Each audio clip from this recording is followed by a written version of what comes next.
You are listening to the Self-Trust Solution Podcast with Dawn Leday, episode number 105. Welcome back.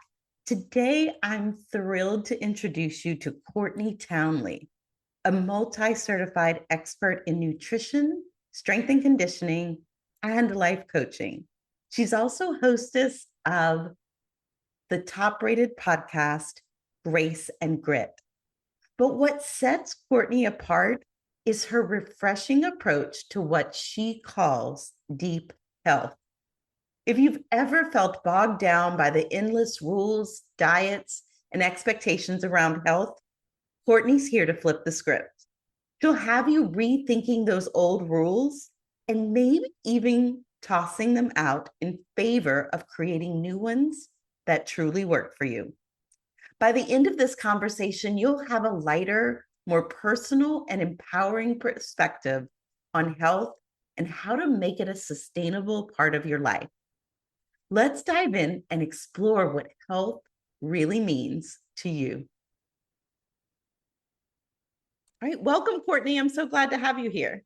Thanks so much for having me. I'm thrilled to be here. You have this unique concept called deep health. And one of the questions you explore with your clients that really kicks off this work is, what does health mean to you? Yeah. What are the most common answers you get there?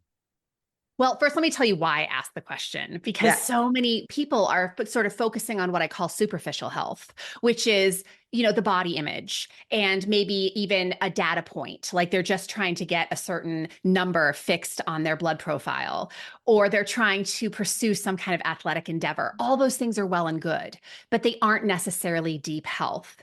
Deep health is really what I call cell to soul health. It is feeling whole and fully expressed as a human. So it's bigger than our bodies. It's bigger than just a data point. It's bigger than just an achievement.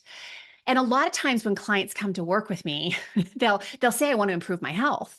And I'll say, okay, great. What does that mean to you? And often what I will hear is kind of what we're conditioned to believe, that they need to be a certain weight. They need to be a certain body size. They need to accomplish something really big, like running a marathon or getting some kind of PR in the gym. And hey, if that is authentic and true for you, I am all for it. But when I start poking and prodding at where maybe some of those beliefs come from, are those beliefs their own? Or is it something that they feel was just, they kind of fell into because it's kind of the conditioning and the way that we talk about women's health? And so really getting clear on what health means to you at this age and stage of life is a really good starting point for your health journey. And so often what I hear in that from clients is, some really simple things like, I just want to feel at peace when I put my head on the pillow at night. I want to feel like I don't have so much internal friction about how I'm living my life, right? I want to get up and feel excited about my day.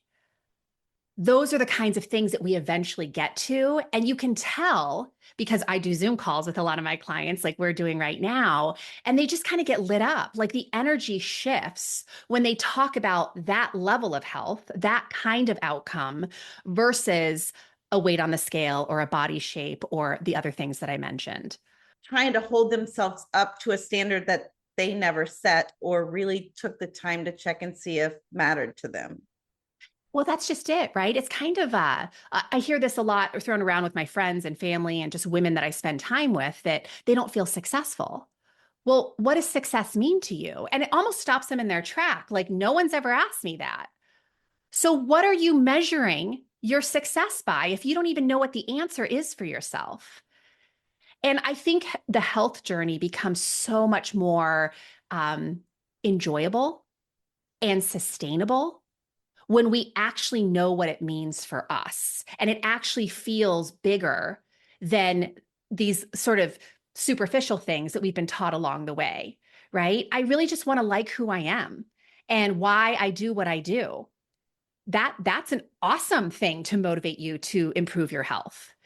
And I will tell you that the way that I challenge people to consider thinking about health rather than an outcome is really thinking about the word healing. The root of healing is actually wholeness.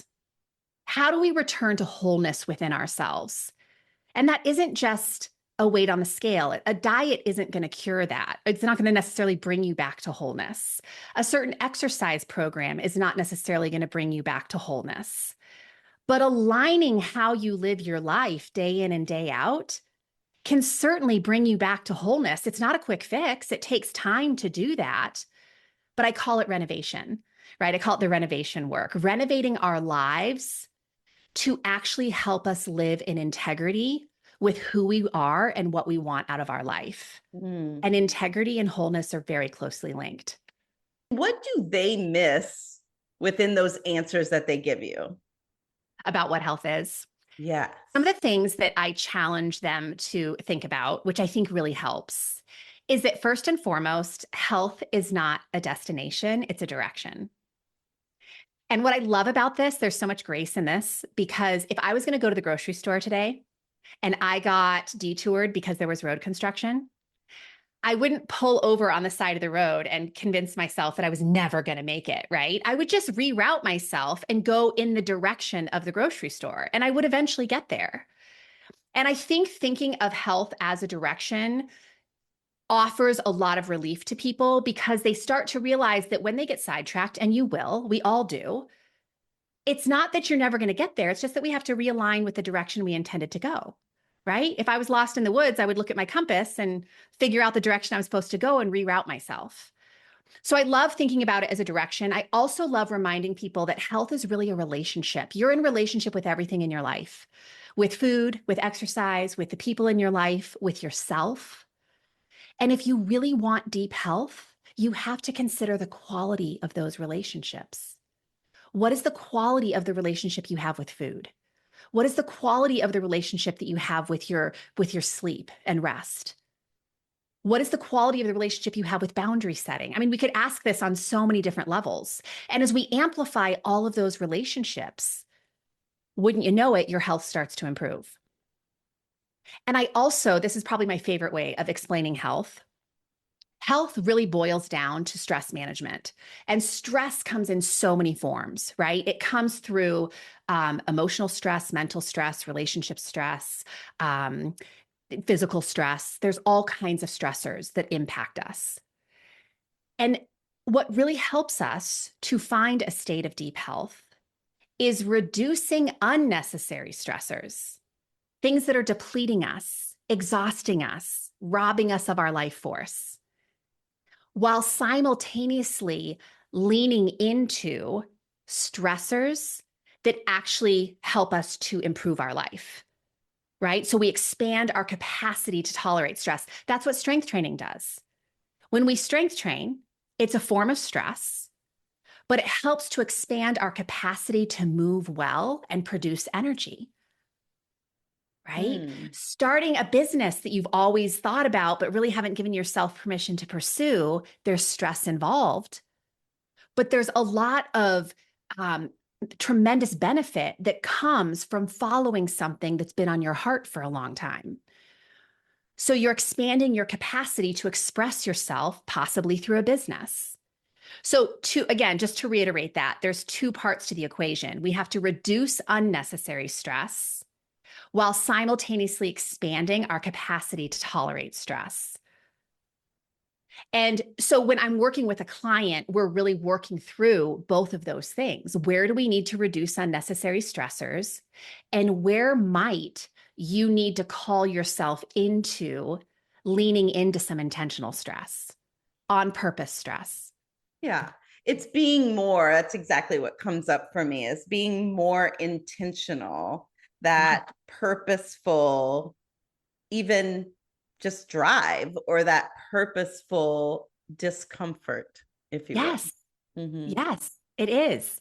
It's on purpose discomfort. Like we're pursuing discomfort on purpose to expand our capacity and our health and our life in different ways. And that is definitely half the equation. Yes.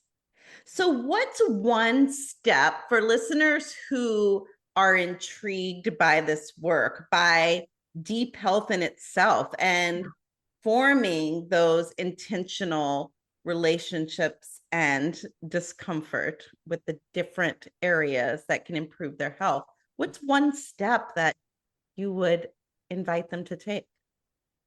So, one of the first, well, besides asking yourself, what does health mean to you at this age and stage? I think that's a really good starting point to get some clarity on that. And the second piece to that is starting to listen to the answers you already have. Because so often we're immediately looking outside of ourselves to figure out how to get there. Like, what do I need to do to actually accomplish this? And we're completely negating what we already know inside of us. Like when I ask a client, what do you know would help to move you in this direction of deep health? They have so many answers. And the bigger truth is they're just not executing on those answers.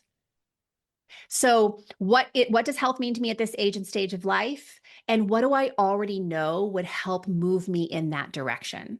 Those would be two things that I would start with, because we have to start building a practice of listening to our own intelligence, our own knowledge, because there's so much in there that is going to take you really far.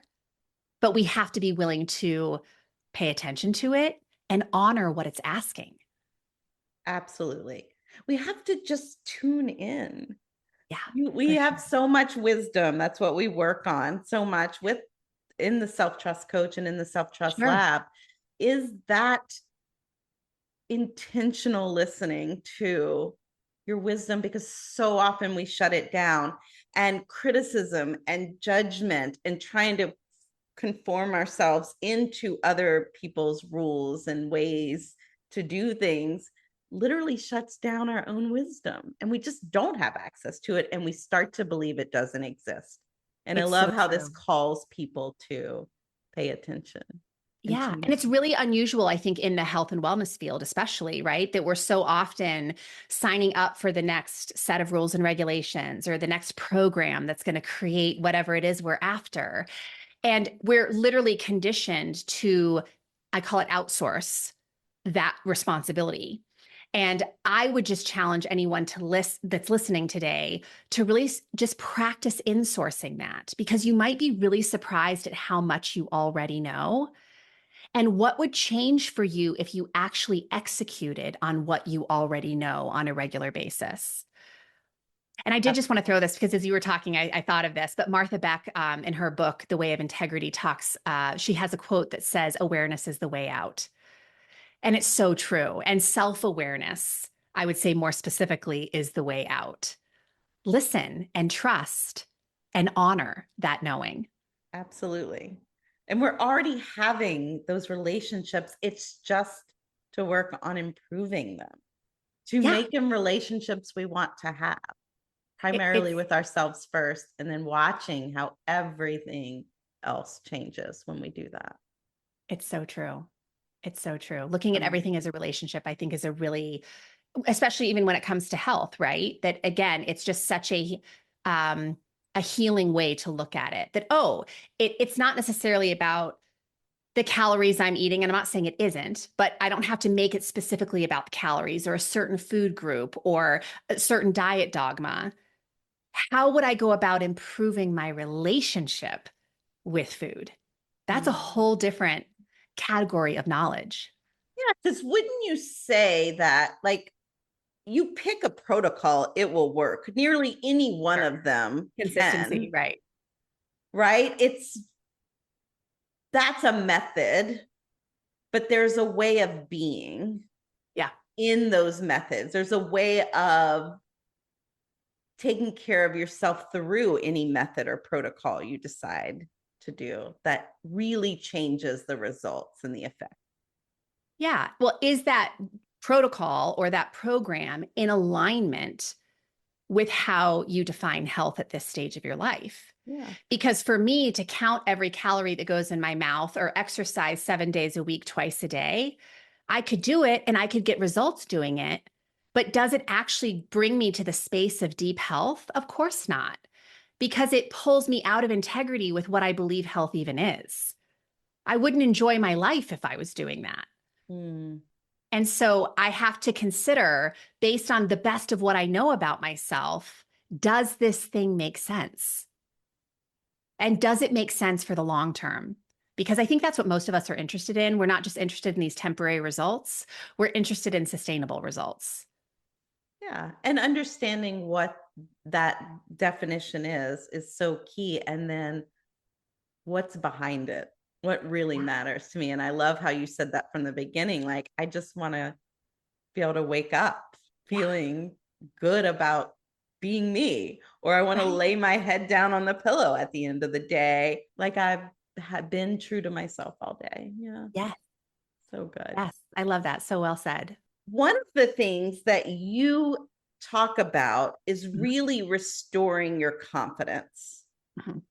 Doing so in 24 hours or less, I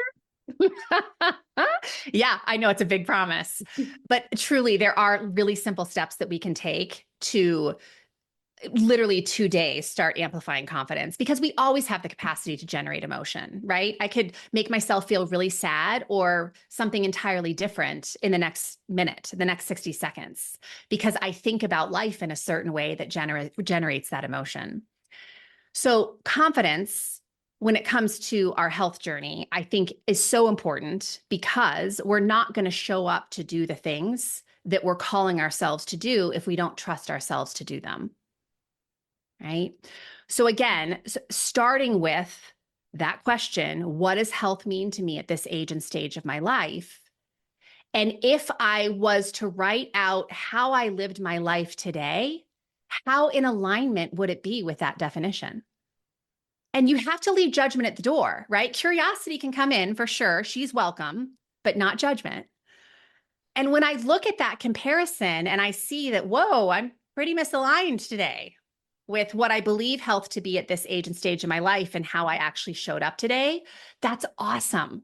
And I say it's awesome because now you have intel of where some of the gaps might be and what you might need to tweak. You don't need to tweak it all at once, please don't. But as we start just recalibrating little by little to live our days more in alignment with what health means to us at this age and stage, things start to shift, right? Hmm. So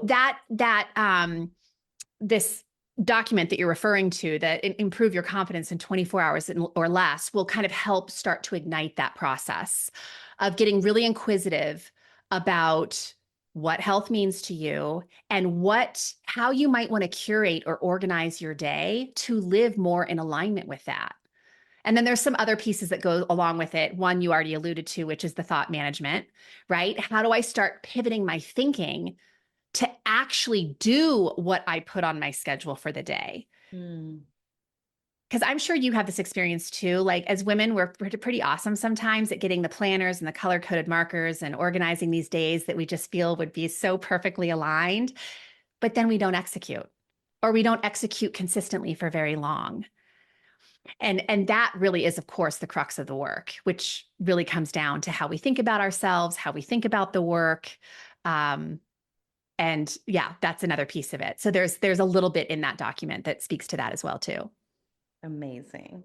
So people can grab that, our listeners can grab that document at graceandgrit.com/woman reignited. Yes. Thank you so much, Courtney. I love this concept of deep health and going deeper than the superficial and really looking at what health means for you at this stage in your life. Definitely. It's definitely a good exercise to do. Thank you so much for having me. I really appreciate being here. What will you take away from today's episode? Here are a few highlights that stood out for me. Health is bigger than a data point or achievement. Our definition for what health is personal and unique, and it may change at different stages and ages of our life. So it's important to question any outdated ideas or those that just don't align with us and our values. Stress is inevitable, but we can reduce unnecessary stress while leaning into intentional stressors that actually create a net positive for us and for our health. And finally, my favorite, you have more answers than you think, and tuning into find them is your best starting point. I hope you feel as inspired as I do to make health more personal and less superficial, more in tune with our unique individual selves. Courtney shared so much wisdom today. And if you're ready to create deep health, don't forget to check out her 4 steps to restore your confidence in 24 hours or less. This is an incredible opportunity to jumpstart your renewed health focus. You'll find the details in the show notes. Thanks for tuning in today, and a huge thank you to Courtney for sharing their wisdom with us. Remember, self-trust is the foundation of all growth, and the insights we heard today are powerful tools to help you on your journey. If you haven't already, don't forget to subscribe, leave a review, and check out the links in the show notes for more on today's guest and how to connect with them. Until next time, keep building that self-trust and going after what you want. You've got this. Are you struggling to follow through on your goals even though you know what you want? You're not alone. Doubts, distractions, and second guessing can make it feel impossible to move forward. That's why I created the Self-Trust Lab, a simple yet profound path to success. With the 3E Success Method, you'll master 3 core skills, overcome 3 common obstacles, and cultivate 1 essential trait, self-trust. This proven approach clears the mental clutter and gives you the tools to achieve your goals with clarity and confidence. It's more than a better way, it's the foundation for everything you're capable of achieving. Ready to step into your potential? Join the Self-Trust Lab today and begin your self-trust fueled journey at theselftrustcoach.com/the Self-Trust Lab. See you inside.